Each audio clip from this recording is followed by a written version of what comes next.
Become a Golden Knight today and never miss a video by clicking that subscribe button and that bell. Anyway, on with the video. Hello my Golden Knights, it's richyrichgold here and welcome back to Greenville Car Reviews. Now in this episode, I have had to reduce my budget, okay? We've been spending money on some expensive vehicles lately, so I've decided to tone it down with the 2006 Vellfire Prima. Let's get into it. See, I've toned it down quite a lot. Now, by finding this vehicle, you just have to search up Prima. It's the easiest way to really find it, and you can just see it right here. They also have a 2016, might do a review on that in the future, but there you go, you can click on it. It is $8,000, so rather cheap. It comes with no extra trims, no rims that you can change there, and it comes in the following colours: Seaside Pearl, Barcelona Red, Super White, Magnetic Grey, Black, Classic Silver, Silver Pine, Crystal White, and finally Driftwood. So those are all the different colours that it comes in. I have gone for the Silver Pine just because I think it looks pretty nice. So anyway, let's get into the walk around. So for the detail on this car, well, it's a car. I mean, I don't really have much else to say with it. It's got some nice 3D wheels, it looks like, so that is a bonus.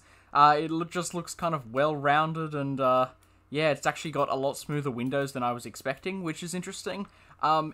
Looks-wise, I assume you guys already know how most of the car community feels about this car looks-wise, but I mean, you can, I guess it's up to personal opinion. I mean, I don't think it looks... Yeah, anyway, let's move on. Here's what it sounds like starting up.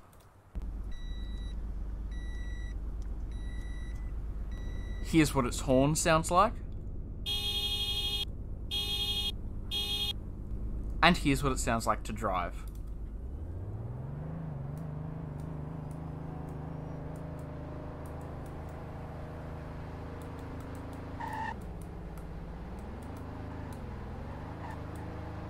Alright, so for its lights, we've got just two little round ones for the headlights, so pretty average there. We've also got the two red lights at the back, so relatively standard overall. Now for our blinkers, we've just got two giant yellow ones at the front, making it very high visibility at the front there. And we've also got two little yellow ones on the back, so both yellows, which improves visibility definitely. But yeah, nothing super special there, but I suppose for $8,000, I'm not sure what I expected. The 2006 Vellfire Prima is based off of the 2006 Toyota Prius in real life. So now it's time for the 0 to 60. Now, I'm not expecting a lot from this thing, but we're going to give it a go anyway. So here we go. We're going to put up the speed to 60, so it will automatically do it. And let's start this. Okay. 3, 2, 1, go. Alright. It's not... I'm going to stop the stopwatch as soon as we hit 60. There we go. Okay, so 7.63 seconds, which is actually not too bad. I'm surprised. That's actually not that bad. And we've got a top speed of 128, which is 207 kilometers per hour. Now, obviously, some of you guys might have heard it.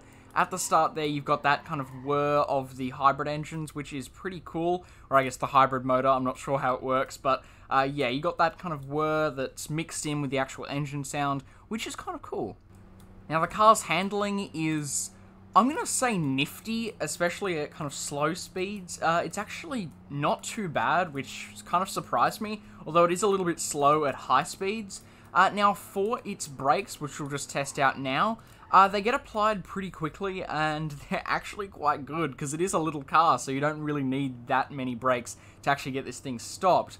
But now, for the acceleration, I'm going to say the acceleration is decent, not the best, but it's decent. But it really kind of seems to get to its top speed surprisingly quickly, so that is really interesting. So the car sells for $6,960, so you're only losing a tiny bit over $1,000, so I mean, you can sell this thing if you like. Alright, it is time to rate this vehicle, so I'm going to go ahead and talk before I actually give you guys the rating. So basically, this vehicle performed surprisingly well. Obviously, it wasn't the best, but it performs surprisingly well. Now, I don't really like how this vehicle looks, so that kind of explains the rating I'm going to give it. But if you guys like it, don't feel offended by my rating at all. Or if you guys hate it, don't feel offended by my rating at all. If you want to get it, you can absolutely do that. And if you don't want to get it, absolutely do that as well. So basically, I'm going to rate this thing in the sedans class a 3 out of 10. Now, some people who hate this vehicle might be wondering why I didn't give it a lower rating. It's just because it kind of surprised me with its performance. It actually handles really well. Its acceleration is okay, it's decent, but it actually gets up to its top speed pretty quickly, and its top speed isn't that bad either. So, I mean, it is a pretty well-rounded vehicle for what it is, I suppose. I like how the windows don't have that kind of shardy thing about them. They're just clean and beautiful. I do like that, and it's got no rough edges. It's just got, you know, it just feels like a cheap car that is decent. That's pretty much all I really have to say about this. It is, yeah, not bad. Overall, not bad. I do just have to say, but obviously I don't like the looks. That is the only thing that really brings it down. If it had like a different body on it with its different performance, I'd probably give it a higher rating. But anyway, that's just how I feel about it. So I hope you did all enjoy. Hope you found this useful. I forgot one more thing. I've got to tell you if it's worth it. It's only $8,000, so if you like it, sure, go ahead and get it. So yeah, that's going to do it for today, everybody. So thank you all very, very much for watching, and I will see you all in the next video. Goodbye.